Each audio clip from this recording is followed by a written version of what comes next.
السلام عليكم يا شباب، عاملين ايه؟ بتمنى تكونوا بخير وصحة وسعادة وهنا ان شاء الله. النهاردة بناء على طلباتكم درس بسيط وسهل جدا للمبتدئين.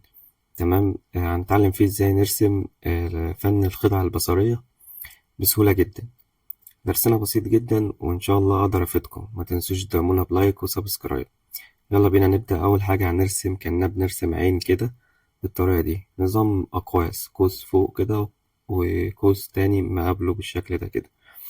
وهنيجي بعد يعني هنبعد شوية من على الشمال كده، على اليسار يعني، ومن على اليمين، ونعمل نقطتين طلع منهم خطين، خط باصص لفوق وخط نازل لتحت. هنيجي من النقطة دي كده وهنمشي بخط كده موازي للقوس اللي احنا عملناه. بس هنشوف هنا هنيجي نبدأ نوسع الدنيا من فوق واحنا بنلف كده دايرة. لو بصينا فوق هنلاقي واسع والجزء اللي تحت ضيق. هنيجي بقى تمام زي ما انتوا شايفين كده اهو من الجزئية دي كده، وهنبدأ برضو نلف بخط كده بالشكل ده لغاية ما نوصل للنقطة اللي هنا دي، وهنكمل اللفة بتاعتنا لغاية الآخر. كل ده بالقلم الرصاص بتاعنا، عملنا كأننا نازلين بداير كده لغاية الآخر. الموضوع سهل جدا وبسيط جدا. كل ده بقى احنا شغالين بقلم رصاص واحد. هنتقل الرصاص بتاعنا بقى. تمام.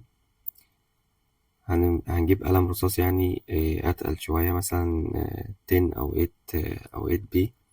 تمام. وهنبدأ نتقل بيه وناخد الكيرفات بتاعتنا مظبوطة، يعني الدايرة بتاعتنا. تمام. احنا عملنا زي اوت لاين كده في الأول بقلم رصاص اللي هو الخفيف كده. احنا بنبدأ ايه؟ نتقل الرصاص بتاعنا. هنيجي من الجزئية دي ونعمل تظليل كده اهو، الجزئية اللي فوق دي ومن الجزئية اللي هنا دي هنعمل برضه تظليل بالقلم الرصاص كده، خطوط ورا بعضيها.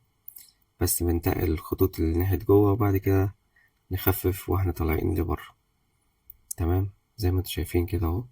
لو شفنا هتخيل الدايرة جاية من بره، ومن هنا ومن الجنب ده هتخيل إن كأن الدايرة من جوه، يعني عكس بعضيهم.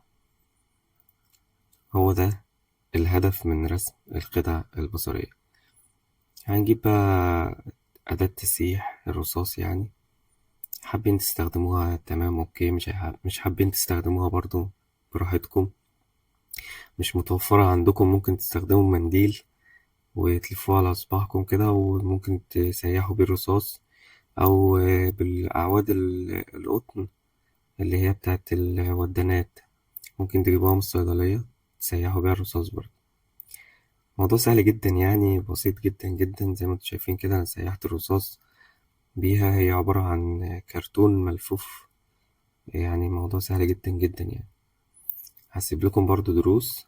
طبعا الدرس ده للناس المبتدئة، ناس كتير طلبت مني حاجة تكون سهلة وبسيطة عليهم. تمام.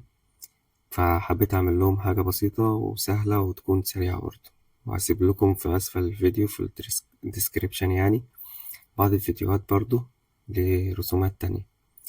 وأتمنى أكون قدرت أفيدكم في الدرس ده. وما تنسوش تدعموا القناة بلايك وسبسكرايب لو عجبكم الفيديو. السلام عليكم ورحمة الله.